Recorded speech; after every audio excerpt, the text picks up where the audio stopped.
I don't know. I have this thing with Bob Chapek that I feel like I see him everywhere. I'll be like on a train. Is that Bob? Pretty sure I'm projecting onto bald men, but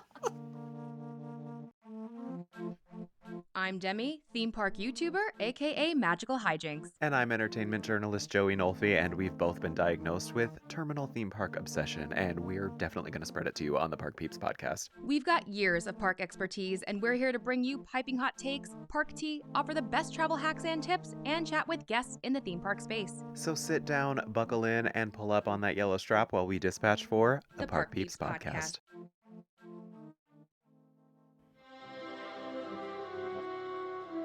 Hey everyone, welcome to the Park Peeps podcast. I am Joey Nolfi, and what better way to signal the creation of life, our new pod life, than by recording right here inside Spaceship Earth? Nothing says new beginnings like broadcasting from the slowest time machine of all time. Exactly. We are literally surrounded by the history of human communication. I mean, papyrus, printing presses, Judi Dench. Speaking of which, Dame Judi, do you have any words of wisdom for us? But where are we going? And what kind of future will we discover there? Demi, you heard the woman. Where are we going with this pod? Ideally, to the Dahlia Lounge for a martini and charcuterie. Oh, and churros. Tea. Okay, so you're already trying to kill me with the gluten. Absolutely. Well, you know what? Otherwise, that is a very noble path, and I will gladly walk down it with you, Demi. Anyway, as we ponder that existential question that Judi gave us, we want to officially welcome you to the very first episode of the Park Peeps podcast. Now, before we jump into the good stuff, our first ever hot takes on hot parks and an interview with Disney food blog mastermind AJ Wolfe, we figured we should probably properly introduce ourselves. Sup, my dudes. I'm Demi. You may know me as Magical Hijinx on YouTube and my social media platforms, where I have been making theme park and travel videos for the past 4.5 years. I'm from New York, and I didn't grow up going to the big theme parks. I was fortunate to go to Disney World once at 4 years old, but mostly I was taken to the local amusement parks, which I love. And I started working in professional theater when I was 17 years old. And then in 2020, Joey, not sure if you heard, but there was this thing called the global pandemic. Oh, yep. Yeah, super chill. It was totally uneventful. You didn't miss much. It's fine. Anyway, so I developed an ADHD hyperfixation on theme parks after a few trips to Orlando and even Disneyland Paris. Ooh. And that hyperfixation took over, and I started my channel and I started covering all the park reopenings. Now I travel from New York to Orlando every month and other cool places with amazing theme parks and get into hijinks all over the world, yes, including Tokyo Disney this past year. A dream. That is one of the videos that I fell in love with you, Demi. Remember your little shouting over the wall video? That is one of my favorite all-time Demi videos. I love it so much. Your socials just bring me so much joy. Oh, thank you. Anytime I can do Monty Python's Holy Grail, I will have the opportunity to do. I will do it. Yes, I support it. And I am Joey Nolfi. I'm an entertainment journalist and a lifelong theme park fan. I actually began my journey with this community as a roller coaster enthusiast. I was such a dork as a kid. I was a card-carrying member of ACE, which is the American Coaster Enthusiast, when I was I think I started when I was 11 or 12. Oh, It's very cute. so cute. Yes, and I had the most punchable little face too, so it was just the perfect dork combination. And ever since, I have traveled all around the world, actually. Now I feel good that I can say that, covering parks from Hong Kong to Tennessee. You know, I love my Dollywood. And I just have spent this time really indulging my generally unwell obsession, as I like to call it. But my biggest parks weakness, I would have to say, is, oh my God, if you could see my room, it would make so much sense. But it's Haunted Mansion. And what I call obsession with my little guys, and I say that with quotes. So any character in the parks that's small and quirky, Figment, Albert, Jimmy, the Disneyland Cake Pop. I love my little guys so much. But I also probably own more Madame Leota statues and random Figment figurines and plushes than anyone else in recorded history. So my brain is I can confirm Yes. this is true. Yes, it is very, very true. I'm always showing them off anytime that I can. So my brain, you could say, is often found in regions beyond, if that's any indication to my general vibe. And somewhere along the way, Demi and we crossed paths, largely due to my obsession with her YouTube thumbnails, which I bring up any chance that I get. And we didn't officially meet for the first time until covering Halloween Horror Nights Our last. favorite night of the year. Oh, my favorite night of the year, the opening night of Halloween Horror Nights. It's just that vibe is unreal. And the magic between us was sealed when we discovered that we had both purchased the same Bride of Frankenstein t-shirt to wear to that event. I was gagged. Me It too. was like we couldn't believe that this actually happened. This was the same shirt, and we both bought it literally like 2 days before we Yeah. left for Orlando. I mean, because there's nothing like going to Orlando fully prepared with your shopping online beforehand. And so it's fate. Obviously, it's fate. And now we are here bringing you the best hot takes, park discussions, food reactions, travel tips, basically everything you'd expect from a conversation with your park peeps. And we hope to be yours through this podcast and introduce you to some of ours as well. But before we jump into hot takes on hot parks and our interview with AJ, let's talk Epcot Flower and Garden Festival because we're keeping you plugged into all of the latest park updates as well on this podcast. That's right. Starting March 5th is Epcot Flower and Garden Festival 2025. And on March 6th, over on the Magical Hijinx YouTube channel, you can find my full guide to Flower and Garden where I try every single booth, give you honest reviews so that you know the best way to spend your money, plus show you all the activities, entertainment, merch, and more so you don't miss a thing when you head to Flower and Garden. And I never miss a thing when it comes to Demi. Let's be real. Let's be real. You don't want to miss that. Before we get into our interview with AJ, it's time for hot takes on hot parks, though, because nothing reveals a true parks fan like their strongest opinions, and we all have our quirks, our hills to die on, and let's be real, some downright unhinged preferences. So we should come in hot. What is the most controversial take you have on anything parks related that would help people get to know you, Joey? Well, just because it's going to help people get to know me does not mean they're going to like it. And I think that is you included, Demi. Mine, I'm afraid to say it. Um, I think that any theatrical show or sit-down stage presentation or even parade is an absolute waste of time at the parks. I'm Shameful. sorry. There's truly in my life, there is only one that I have ever enjoyed, and that is Mickey and the Wondrous Book at Hong Kong Disneyland. But I'm also weird, like I count Country Bear Jamboree in this, but I don't count Carousel of Progress or Poseidon's Fury I should say R.I.P. Poseidon's Fury R.I.P. at formerly at Islands of Adventure. I, but the Nemo show in Animal Kingdom, waste of space. Country Bears, mama, call animal control. Like I don't want it. I can't. It's taking time out of my time when my taste buds could be experiencing things. My butt could be riding on a ride, going up and down or spinning around or getting wet. Like I just no, I can't do a show. I can't do a show at a park, especially if you're asking me to wait in a line to sit in a room and do nothing. No. You're not sitting and doing nothing. You're sitting and watching immersive entertainment. Napping. And depending on what you're watching, like, you know, it could be incredible things in front of your face. I also think that, you know, a lot of people don't have the accessibility to maybe the shows that you could have accessibility to. And I think I love the Nemo show. And I think for people who don't have a lot of like theater accessible to them, it is a fantastic way to spend your time because you get to see a fully brand new production, basically, of a story. Like, this is the only place to see it. New music, puppetry. We love puppets here. Do we? So I do. We love animatronic. Well, I love animatronics. I love I both. do not love puppets. Okay, you can leave now. But, you know, and I mean, I'm sorry. You're going to sit there and tell me that you don't want to see the amazingness of the Born Stuntacular at Universal Orlando? You know what, Demi? Because not only do I not want to see it, I have never seen it. Well, and you're missing out. It's so good that when I took my friends this past year to the Universal for the first time, we saw it twice because it's phenomenal. Oh, well, that's there. Look, Demi, all your friends did it one extra time for me. So that's one less thing I have to do because they did it twice, one for me. So it cancels itself out. Fine, I'm a Born Stuntacular stan. Like I'm the number one Born Stuntacular fan. I recognize that it is truly incredible what they pull off there, and everyone should go see it. And don't listen to I will say that show at Shanghai Disneyland looks really cool too. That Pirates show with the air tunnel and stuff. Like that actually looks pretty interesting. Mm-hmm. Well, Demi, what's your hot take?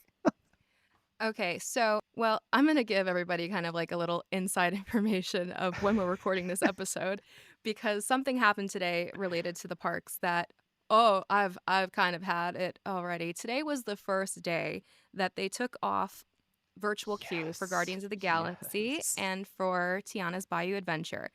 And my hot take is good. Yeah. They should. Mhm. And here's why. The people online, and I'm so frustrated by this, that are all like before it even happened, were all up in arms and saying, how could you do this? Now we're going to have super long waits. And like, especially like going into like the winter breaks or spring breaks or whatever. And I'm so sorry, but you're telling me that you didn't wait anywhere between 40 minutes to 7 hours. 75 minutes or even longer with using the virtual queue? It's all day, mama. Because you did. I've always waited at least an hour with the virtual queue. The one time I didn't, I think was maybe 40 minutes. The virtual queue is not a skip the line. That is what the lightning lane is for. If you don't want to wait, then buy the lightning lane. Okay, that's really what it is. The reason why it's great that the virtual queue is gone is that now everyone has the opportunity to ride the ride and ride it whenever they want.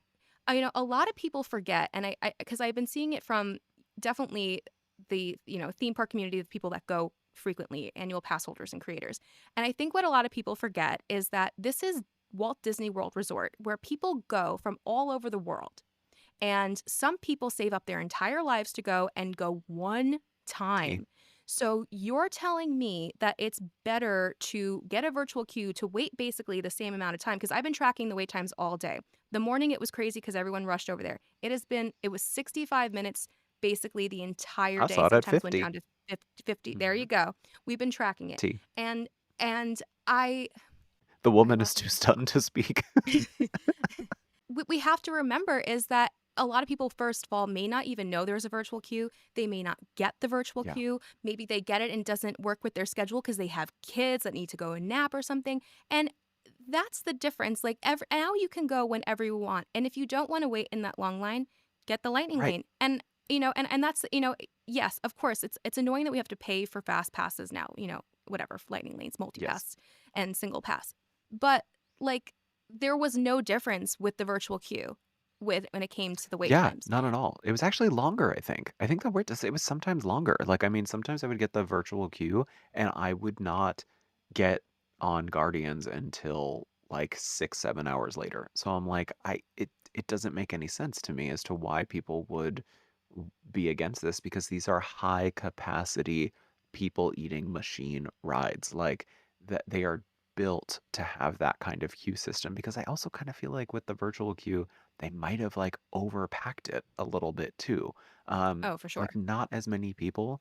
When you have of your virtual queue system, I feel like you're also creating like an artificial sense of demand. Like everybody's going to be on their phones waiting to get the virtual queue versus allowing people to just naturally gravitate toward a ride at the part of their day that it's convenient for them, and they don't have that added pressure of the virtual queue looming over their head. So they're just going to go at a leisurely pace whenever they make it to that area of the park, or at the very beginning of the day or the very end of the day. So it takes one less bit of stress off of your day. And as we saw, the line was not crazy today. Like Guardians was cycling through people today. Absolutely. I mean, I really hope that I know that people got scared today. That's the reason why everyone showed up early. And also I'm sure people there just to cover it and made it longer with that as well. And, I hope that my message comes across to people to not be scared, and like, listen, I also clocked that like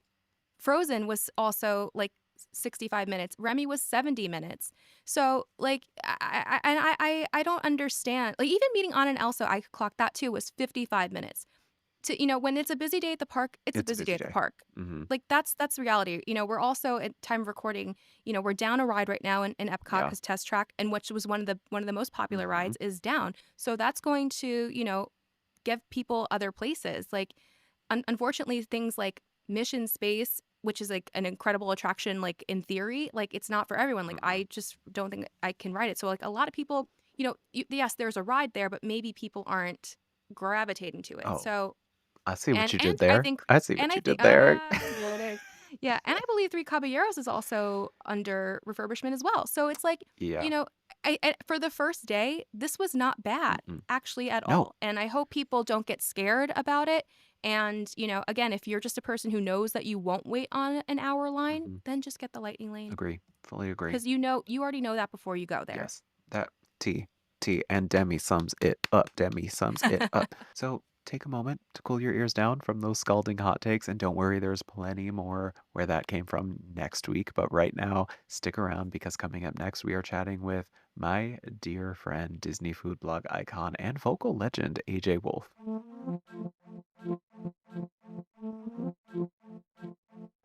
Now, I might be heartless, but our next guest is someone whose voice is absolutely an enchanting, iconic presence that can melt even the poorest of unfortunate souls. But as she's become a dear friend of mine over the last 2 years, I've learned that her spirit and passion for theme parks speaks just as smoothly as the voice you know from Disney Food Blog's videos. As one of the leading forces in this space, from DFB to all ears to the upcoming Disney adults exploring and falling in love with a magical subculture, and as someone I know firsthand who can pound a lapu lapu, mama, please welcome to the Park Peeps podcast our first guest, our first Park Peep ever, the lovely AJ Wolfe. How are you? Wait, the first Park Peep ever? You're the first Park Peep, the debut Peep. Stop it. Yeah, it is. It's a huge honor for us. We were saying before we started that you're an icon. I cherish you, and I am so appreciative that you're doing this as our first ever That Peep. is such a huge honor, but I do feel like you should probably put AJ in the title of the podcast Oh, somewhere because I am the first. mama, clock it. Speaking of which, I should, go over our very first meeting, AJ. After Okay. months and months and months of speaking, I think we first connected when I commented something on the DFB guide um, about Anitra and the ducks. And then we started following each other because you posted the Disney ducks, and I was like, "Oh, it's Anitra," and you were like, "We're the only two people on the face of this earth that would get this reference." Uh, and we met for drinks at the Polynesian, which I will say is one of the most fun evenings I have ever had at Walt Disney World. Oh my gosh. And then I drove you home And like then a you, teacher. yes, I know that's what it felt like. That's absolutely what it felt like. It was so much fun, and we closed that bar down. You were Yeah. making friends with the bartender. It was so much fun. And So good and wholesome and yes, pure. Yeah. and you have, speaking of that, you have also just like, you've introduced me to some of the best friends that I have in my life. Like on the Hong Kong Disneyland trip, you introduced me to Emma and Yay. Quincy. They've become Yay. such good friends of mine. And so this is just, what better first peep to have than you? I'm very excited. Well, let's set the bar so high that no one will ever be able to reach it. There we go. Yes, officially retitling too. AJ Wolf's Park Peeps with Demi and Joey. There you Yes. go. I love it. I think after this, we're going to have to do a recreation of that night at the Polynesian, but bring me along because I need Yes, to see very you that. take on those lapu lapus for Mhm. sure. Oh man, I love a lapu lapu. And then when I'm done with it at the end, then I use my straw to dig out parts of the pineapple and eat it, like suck it through the straw with my teeth kind of thing. Is there any other way? I don't know It's that like there's rum, any it's other like way. rum soaked fresh pineapple. Yes. Like, why don't they sell that? I don't I know. don't know. You could just sell old lapu lapu Hmm. pineapples that people have already drunk out of at a Okay. discounted price. Now we're Coming to getting the freaky, DFB AJ. store. Getting a little freaky now. Okay. Use lapu Listen, lapus. it's cheap, it's healthy, It and it's environmentally conscious. you can probably even eat it if you're pregnant. Oh, well, we here at the Park Peeps podcast do not know what pregnant people can eat or drink. We just want that on the record. So do not take advice from us here. We are not liable. Oh, Demi. Thank you. Very that, very that. Yes. And I think, I wanted to invite you here because, again, not only because this is our first episode and we're introducing ourselves to the pod world, but in many ways you are the queen Disney adult and soon to be published author on the subject with Disney Adults Exploring and Falling in Love with a Magical Subculture, which is out August 5th. So, as queen of the Disney adults, though, what does that phrase mean to you? Disney adult. Yeah. Okay. So that was one of the hardest things to define because it's a relatively new term. I mean, it really first came to light in 2019, 2020, and really started to take hold during the pandemic when everybody was real mad and angry all the time on the internet. Um, but doing the research, I realized there have been Disney adults forever. Like when Walt Disney, when they first marketed the Mickey Mouse watch, that was marketed to adults. It was not marketed to children necessarily. Eventually, they made some for children too. But and Walt Disney himself says if you aim just for kids, you're dead. And so Mm, he was always creating products, merchandise, park opportunities for adults. So I mean, it's always been around. We've always been around. And I think it's just with the advent of the internet, with Reddit, etc., that you're starting to see the term develop. But to actually answer your question, what I kind of settled on with the help of like academics in my book was that a Disney adult is just someone who tends to purposefully incorporate Disney into their life, right? So not by mistake, not by like, oh, my sister-in-law's brother is taking the whole family on a vacation and we happen to be going to Disney. But no, I'm going to go see the Disney movies. I'm going to go buy the Disney merchandise. I'm going to go to Disney World when I could go yes. someplace else. And so you're actively and purposefully doing Disney things. That doesn't mean you have to be doing them all the time. Doesn't mean you have to be not buying anything else. Doesn't mean you have kids or no kids. It just means that you have an affinity for this and you are regularly bringing it into your life. Yes. Do you think, I mean, because it does have, I feel like it has such a negative connotation, though, in wider popular culture. I mean, you see, I can't tell you how many times I'm scrolling TikTok and I see a person who's like a 12-year-old boy, just like, oh, well, Disney adults so cringe. I could never. And I'm just like, I 12-year don't, old, I I, see well, 50-year-old that's true. men, That's grown true. men who just like take videos of somebody crying at a castle and Me. turn them into like just the biggest hate pieces that you would ever see. Hmm. So, are you using this book to take back the term? Not really. I don't think we need to. I mean, that's the thing that I kept kind of, kind of hearing over and over while I was doing my interviews of these Disney adults is just kind of a kind of a lack of caring. It's kind of like you look at these people you look at these haters and Taylor Swift has haters. Taylor Swift doesn't care about those haters. She's doing just fine, and Yeah. it's that kind of concept is the Disney adults are just having a good time. If you're not having a good time, that's not my problem. I'm going to go to Disney World and I'm going to ride this ride. So I don't know that we need to take it back because who cares?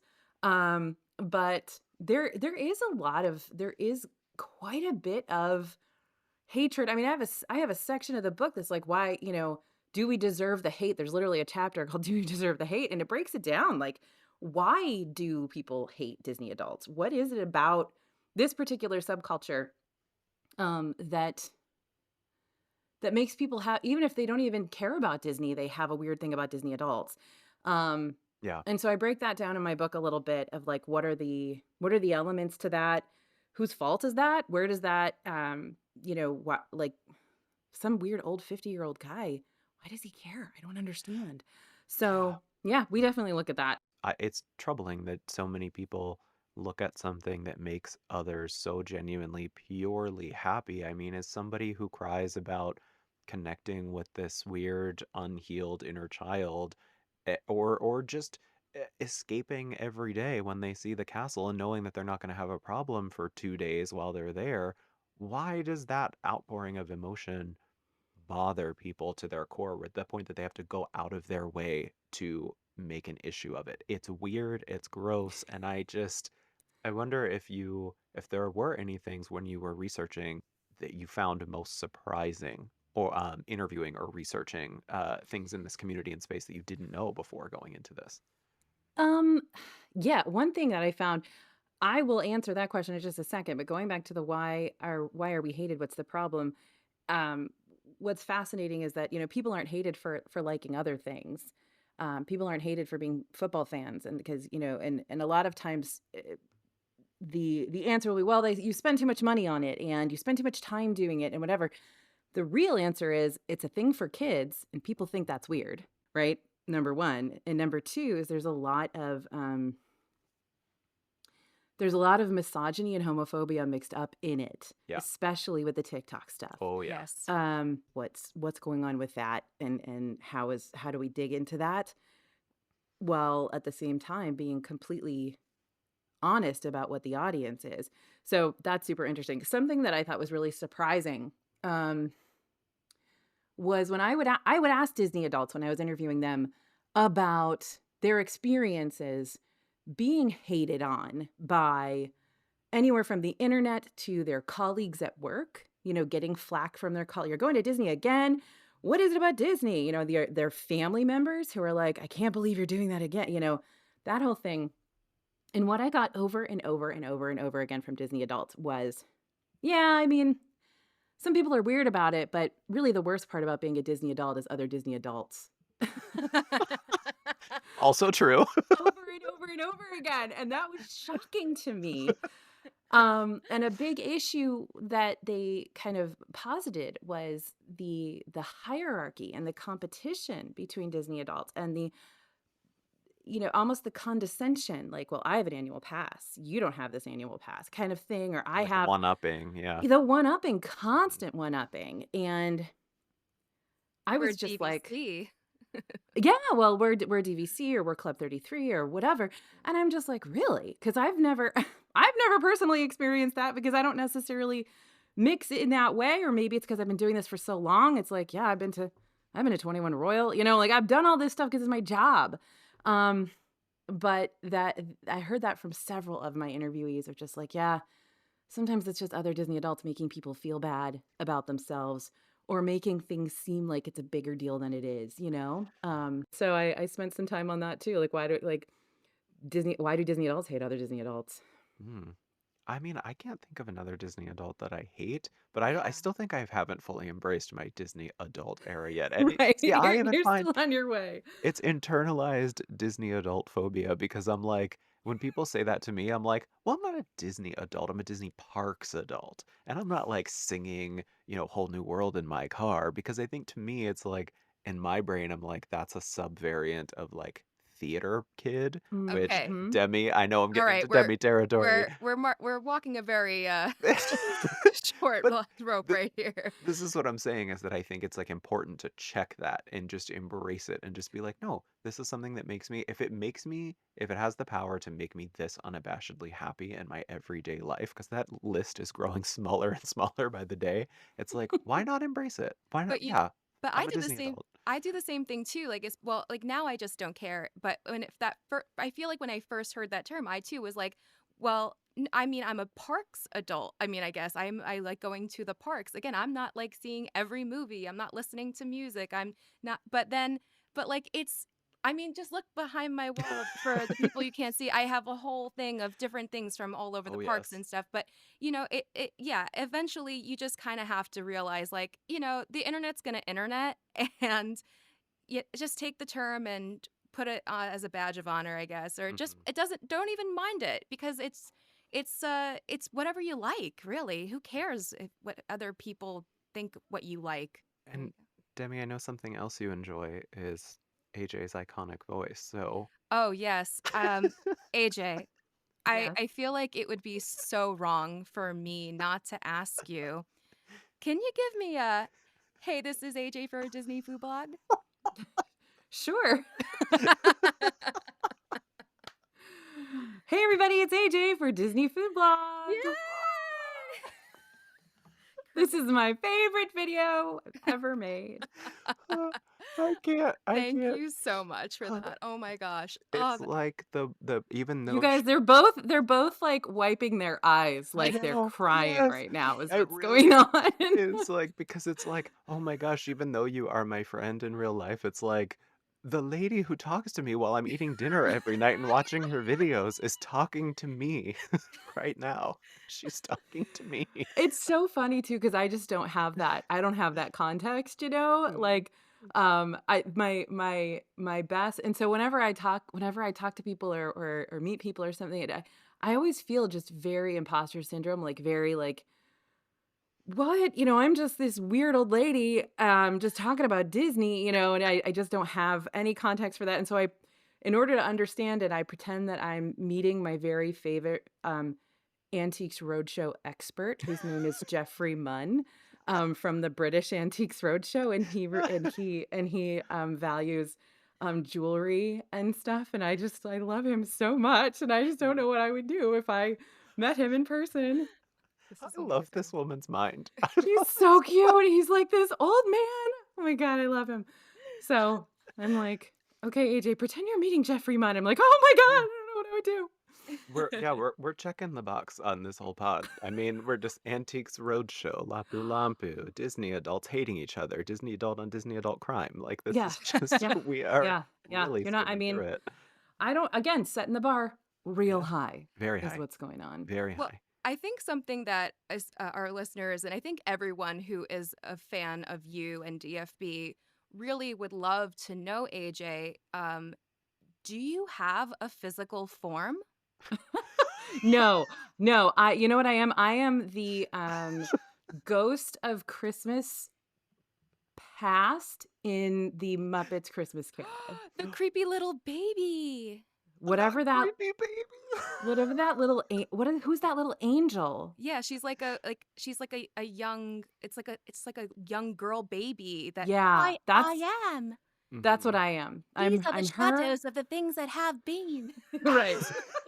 Exactly, that's me. Well, wait, AJ, do you remember? I have to say, now that we're on the topic of your voice, obviously, I have to bring up, and I'm gonna search in my text, for. Do you remember? I jolted out of my seat and I texted you while I was on an airplane, and I was like, "Are you moonlighting as a flight attendant on You this did flight?" recently, in Because fact. yes, because there was a woman who literally had your voice. It literally, AJ,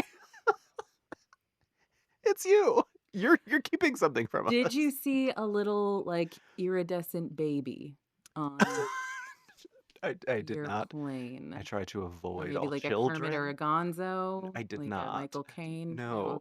okay. Iridescent baby is the most appealing kind of baby. I think if I were to gravitate toward a child, it would be toward the iridescent baby variety. Me But too, for sure. It's not the kind I had, but no. yeah. Other than that, it's like my niece, and that's it. I'm like, Right. children, no, thank you.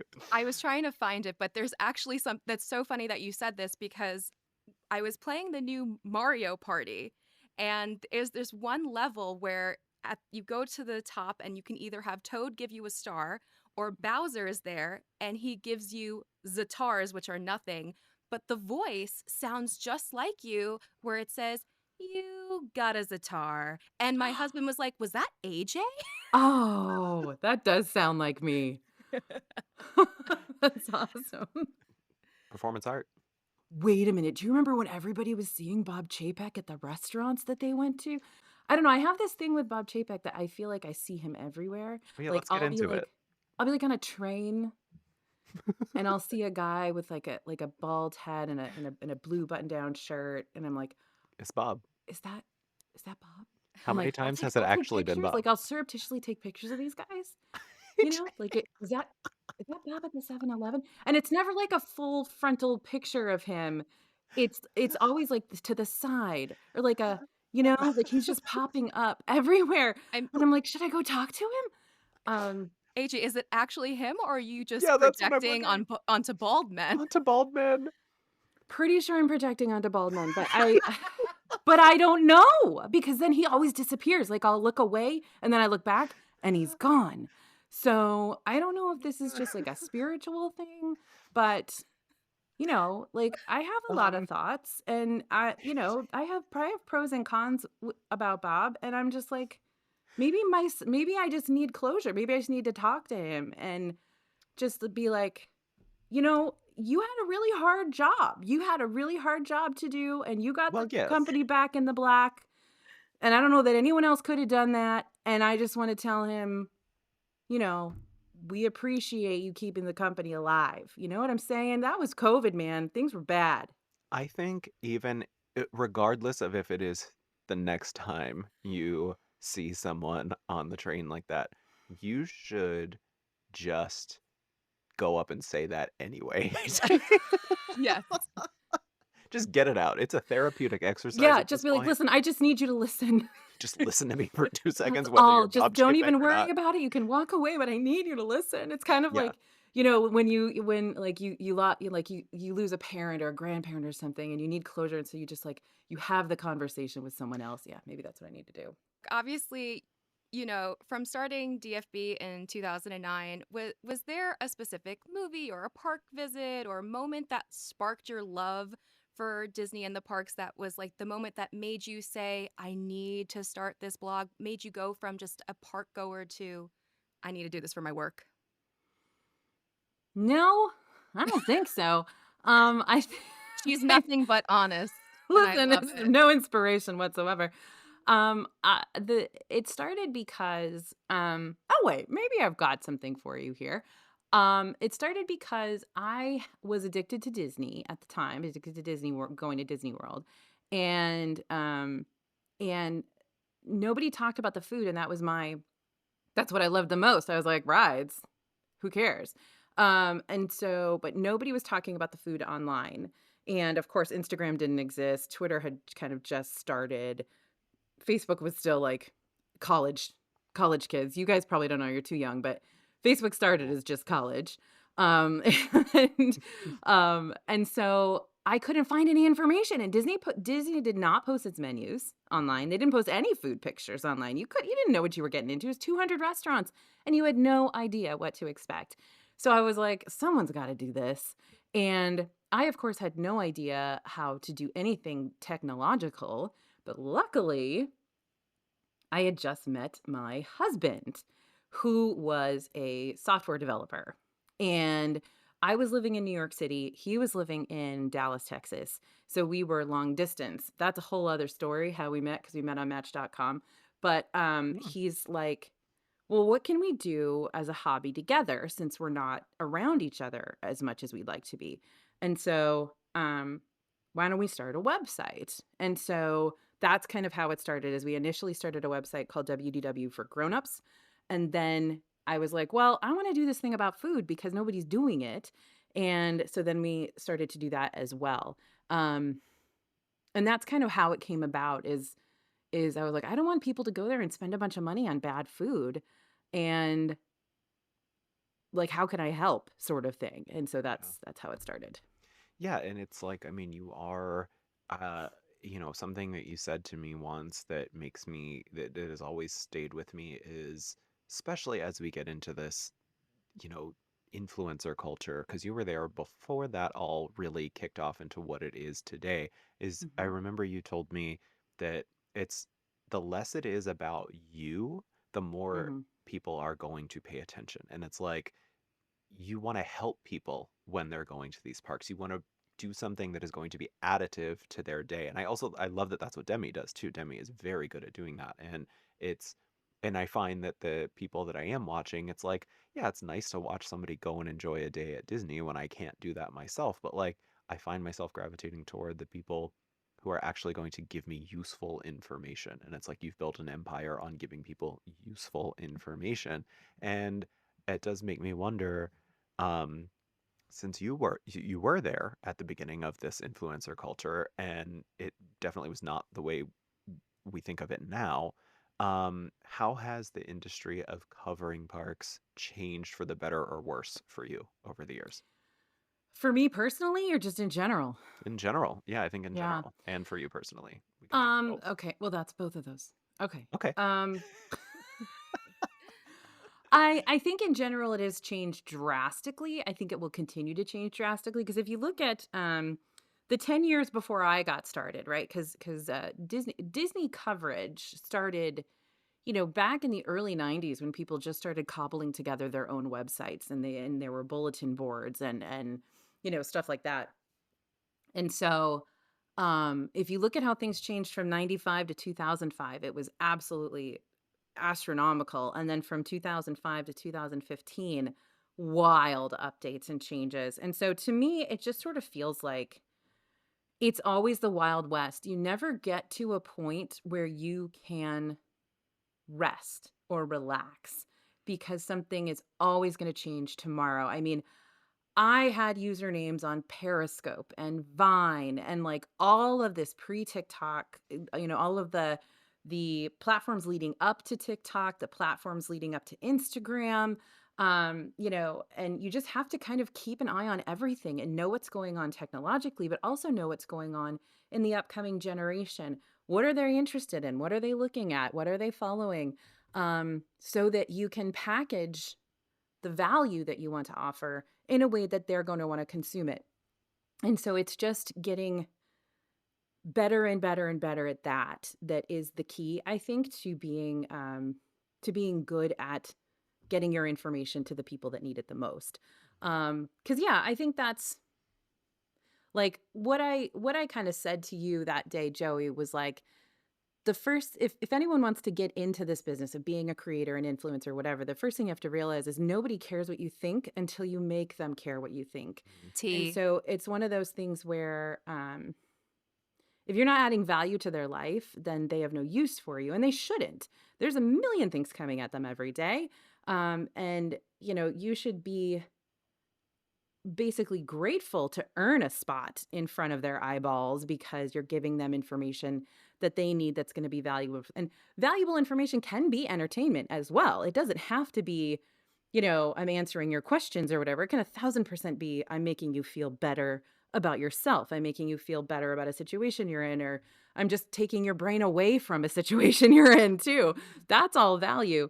And you just have to figure out what kind of value you're going to add to people and if there's an audience out there for it. So I think that's kind of how things have changed in the same way that things have changed for 200 years in media, right? It's just new platforms develop, new technologies develop. And how do you repackage that information for that technology in a way that someone wants to consume it? So keeping an eye on your upcoming consumers, people who are just starting to go to Disney World or who are getting married or having kids or and that's the other thing is where are they now in their life, right? Because someone who maybe grew up watching TikTok and now has a family and they're going to Disney World and they're like, well, I don't want to just watch people like dance. I want information.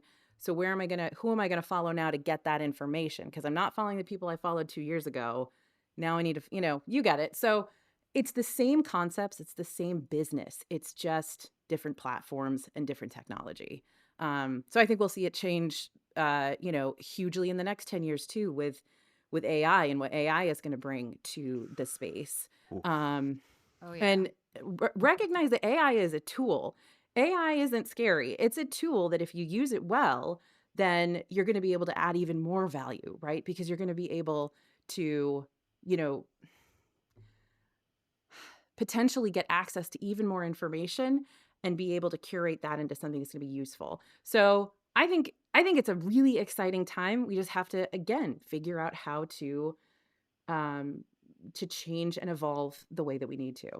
So before we get into, we do have a fun last round of questioning for you, lightning round. I want to, on that note of what you were just saying, is there anything that after working in this space for so long that the magic has sort of been lost for you? And on the other hand, what elements of the parks and Disney experiences do you think will never lose the magic for you? Well, I am a very, very socially anxious person, and I am, I don't know, every time I walk into a media event, I still I have been known to leave media events kind of like crying and going back to my hotel because nobody would talk to me. So it's like every time I go to one, I still feel that way. So I think that's what's hard for me. I'm really not good at the whole competition thing. I'm not good at the whole narcissism thing. That's just not my jam. And so when you're in a room with, people who are good at that stuff, you just kind of shrink back and you're like, ooh, I don't know about this energy. And so I think that's sort of been something that has been a learning opportunity for me and a growth opportunity for me to just be like, just keep doing your thing. You can't care about that. So I think that's been really, really hard. But if I'm going to walk into the parks by myself or with my family, the magic is not gone. I still absolutely love it. I still I say in my book specifically, like, I will still make like really bad decisions. Like, I'll be in Disney World for a 7 a.m. meeting the next day, and I'll still buy a ticket to after hours so that I can go ride Haunted Mansion, because I'll be like, oh my God, but if I don't, then I won't have ridden Haunted Mansion while Yeah. I'm here. Because I don't live in Orlando, I live in Dallas. And so, Mhm. a lot of people are like, well, can't you just go tomorrow? I'm like, no, I can't Uh-uh. go tomorrow. Uh-uh. And so I'll make really bad choices and then end up going back to my hotel at like 4 o'clock in the morning and having to get up in 2 hours. Yeah. So I'm still my same old like addicted 23-year-old self when it comes to going to the parks. And I'm like, well, no, I have to go get this. How can I not go get this? So none of that magic is lost to me. I don't know that that would be the same if I worked for Disney. I feel like if I worked for Disney, it might be Yeah. a little dodgy, but being able to talk about Disney, and I still get today on our Slack channels for our company. We're doing a video that's like 50 secrets only the pros know. And so I reached out to our team. We have about 50 people on our team, and I'm like, all right, you guys, I need everyone to drop one secret here that only the pros know, only the pros. And there was stuff in there that I didn't know. And I'm like, crap, Oh. I'm learning so much, and it's fun because, like, oh, I'm going to go do that next, and it's just really, I'm like, that's a really good idea. And now I'm like cataloging it all in my head so I can remember it for when I go back. But I think all that stuff, people used to ask me, how do you think of so many things to write about? And it's like, how could you not? I have like literal tomes of things I've never Yeah. talked about that I would love to talk about. So there's just so much to discover and so much to think about there. And I just love it so much. So yeah, it's pretty much just the media parts that are Yeah. scary to me. Well, I thought you were gonna say when you made bad decisions. I was like, oh no, AJ, did you buy a balloon and tie it to No, Ryan? yeah, I have done it. I did it once, and that was it. I'm One and like, done. sorry, kid, you're never getting a balloon again. Never again. Wait, you tied a balloon to what? To a stroller. Don't ever Yeah. tie a balloon to a stroller, because all That's it will like, do will hit yeah. you in the face and everyone else in the face for the rest of the Yep. GD day. It's the worst. She So says it all the time, and it cracks me up every don't time do you it. say it. Well, I Yeah. feel like that was a lovely way to end the first portion of questions. We should do a very quick lightning round, though. We want to send you off. And keep in mind, these are your first instinct, first answer, quick answers. Well, this is where I get in trouble, Joey. Oh, I'm so excited. When I'm I so don't get the chance excited. to filter, we have Well, problems, because yes. so far you've heard me you've heard me actually filtered so far. So Ooh. Well, I this is think Demi's because got the first round, so we'll see how this plays out. Ghost Bob Chapek comes out in the filtered version. Ghost Bob Chapek. Okay, so quick fire questions. AJ, first off, what is the perfect park day?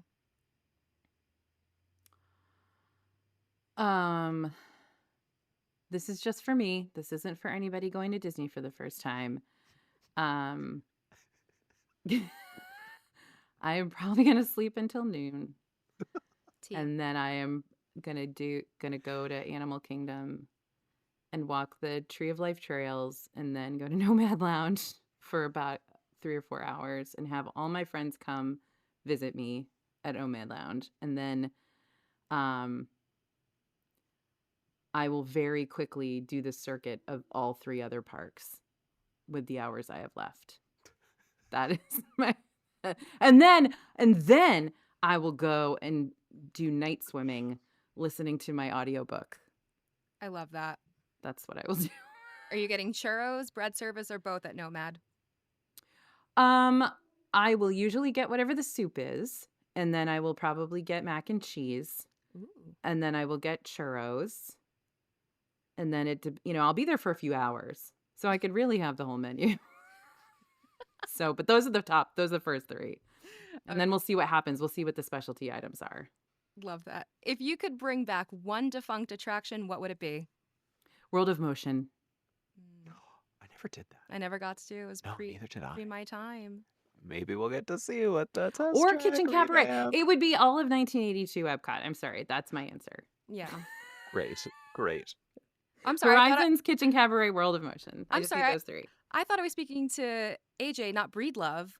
Oh, No, Breedlove and I are very, very overlapped in that particular part of our lives. Yes, because we are very close to the same age. Yes. What is your favorite bathroom at Disney and at Universal? Oh my God. I think my favorite bathrooms are probably going to be whatever's in my hotel, because sometimes I can have shy colon. But I do have a funny story for the next time I'm on Park Peeps with the AJ podcast yes.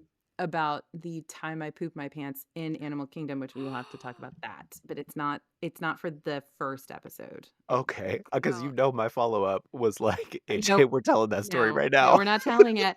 We're not telling it, and it is going to, maybe that's for your Patreon subscribers only, your OnlyFans version it. of Park Peeps. I'm counting Park the Peeps days after until dark. I'm counting the days till you're back so I can hear this story. Okay. Yes. Yeah. All right. And what is your favorite park hack?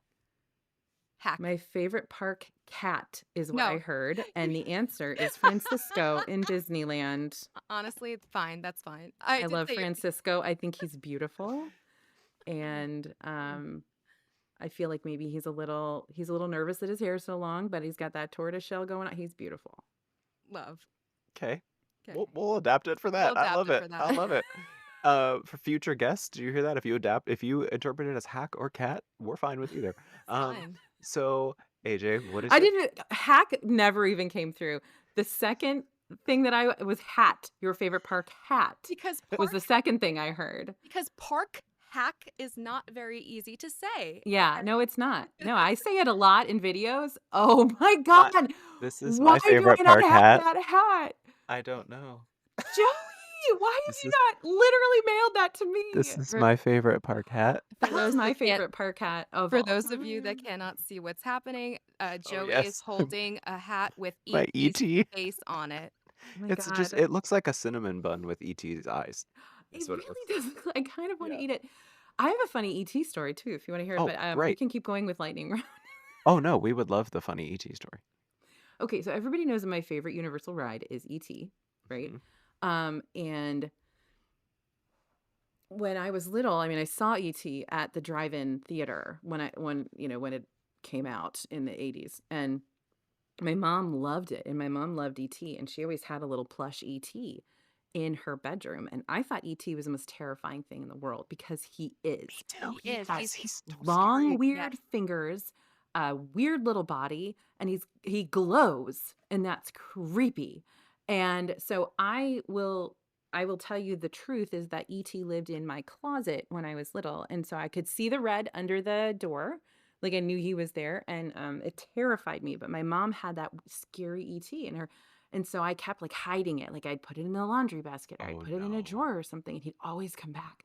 But anyway, ET was terrifying. So I think it's interesting that it's my favorite ride now because it's so nostalgic for me, even though the nostalgia was like scary. But I love that hat. That's a great hat. Well, yes, I was going to say, I'm glad the hat did not trigger bad memories of being horrified by E.T. because I too was also scared of E.T. It was very scary. Very Horrifying. Okay, AJ, what is your favorite non-Disney, non-Universal park? Oh, that's really hard. Okay, I'm gonna go super old school. I'm in between two. Okay. One would be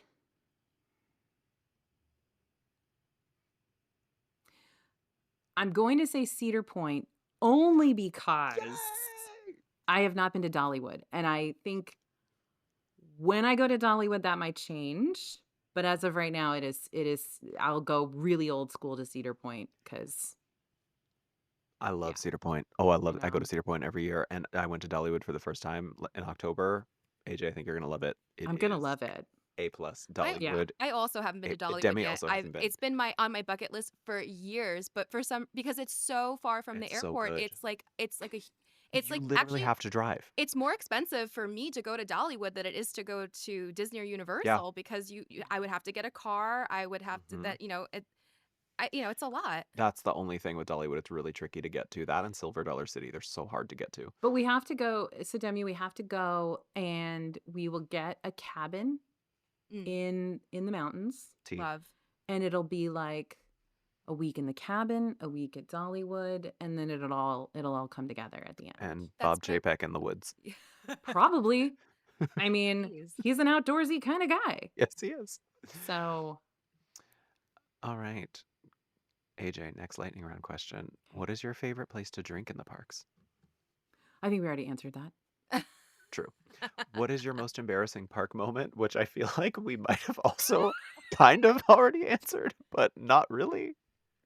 The scary part is that's probably not it.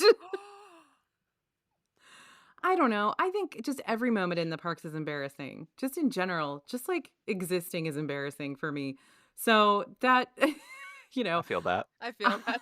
I feel I that's feel so it. hard.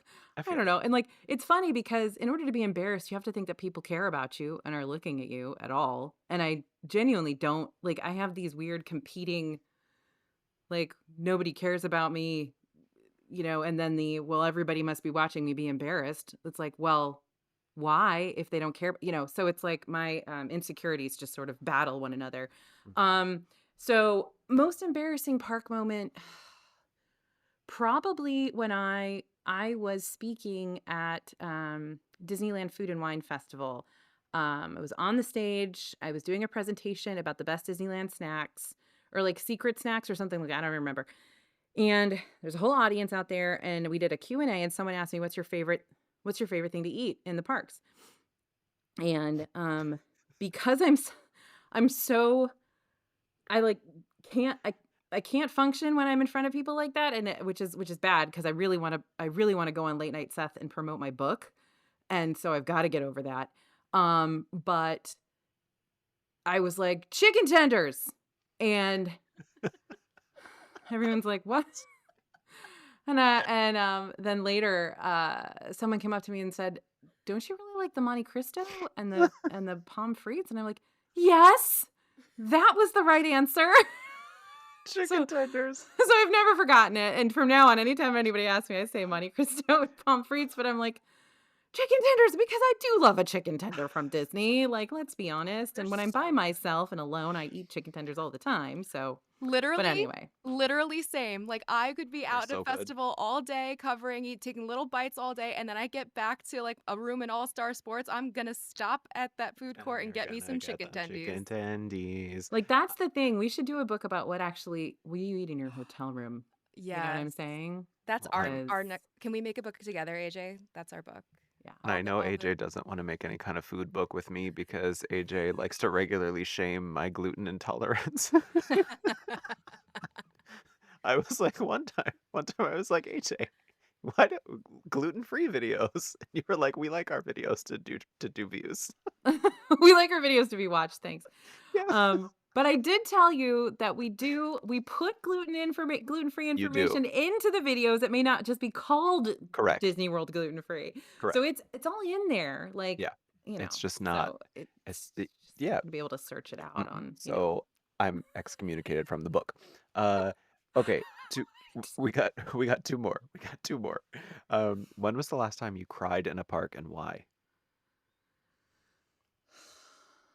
Is it when you said chicken tenders? I don't. No, because I didn't think I'd done anything wrong until someone came up to me and was like, "Is that really your favorite?" When's the last time I cried? I don't know. I don't really cry in the parks. That's not the way that's not the way I don't remember. I'm genuinely trying to think if I cried at like fireworks or anything, but I don't think so. I don't really cry in the Okay. parks. Yeah. All right. Well, finally, who are your park peeps? Joey and Demi. Is that You know how Well, like the well, yes, but like in the 1970s, like when you called in to win tickets on the radio station, Yes. yeah. they would always ask you, and what's your favorite radio station? And you'd have to say that radio station or else you would look really dumb. So I feel like that's that kind of a question. Well, we appreciate that, but this was not that kind of question. So, very much appreciated. But, yeah, no, who are your park peeps? SC93. Um who are my park peeps? Like, is that okay? We're gonna have to rethink this question for the future of this podcast because I want to know if it's like the people I go to the parks with or the people that I watch and listen to. I don't know. I don't know how Well, to AJ, interpret this. maybe the question is designed to be interpreted however Oh my you'd like. gosh. Oh my gosh, it's so hard. My park peeps. I guess my park peeps, and I mean this is genuinely what's coming into my head when I think about who do I like to go to the parks with? Who do I listen to when it comes to park information? Is genuinely my team that works with me, my colleagues, because Yes. they're extremely knowledgeable and, more not like we always tell people when you come to work for us, like you thought you were good at Disney, but you haven't worked here yet. And it's like the first month of working with us is like this slow degradation of your belief in yourself and how much you know about Disney because, we've all been doing this for so long. And it's like, yeah, that actually came out in 2013 and then they took it away and then they brought it back at this restaurant in 2016 and then they changed the onions on it. And now it's, like that's the level that we're at here. And and so I think my team will always, like I said, I put that thing out today and I'm like, hey, give me your secrets only the pros know. And I'm like, well, I don't know all a bunch of that stuff. And it's awesome. And we have new people come in and they have a completely different perspective of the parks. We have people who are grandparents. We have people who are, Gen Z. We have people who are super young. We have people who are parents of teenagers, parents of, college kids. And so there's just this breadth of knowledge and because you look at the parks differently, you go to the parks differently as you get older, and as you're in a different place in your life. And so being able to kind of relearn it each time I hit those ages from my team is really helpful. So they're my park peeps in addition to Oh, Joey and Demi. and Demi. I was really hoping you were going to say Bob Chapek is your park peep. Listen, I do think that man had a very, very hard job. Can any one of us have gone in and been at the helm of the Walt Disney Company literally a week before COVID started? Give me a break. That is a hard job. And that man kept that park in the black. Like, I don't know how. That's some skill. I Props and respect. I love it, Demi. What a bookend question. That was a lovely little bookend to Oh, this good. entire thing. I just AJ, thank you so much. This was such a good conversation, and I just can't thank you enough for your time and all you do in this community. It's just so amazing and fun to get to know you and to see all that you're continuing to do. So thank you so much for this. Yes, Thank you. Thanks for the opportunity. Of We'd course. love to have you back. Maybe we can do it next time, drinking Lapu Lapus, doing this live. That would be hilarious. That'll And get the poop story out of her. using your straw to get the little Yes. the rum-soaked pineapple. And then when Yes. you guys are done, you can just give me your pineapples. There you go. There we go. All right. Cool. All right. Thank you so much, AJ. AJ. Thanks, guys.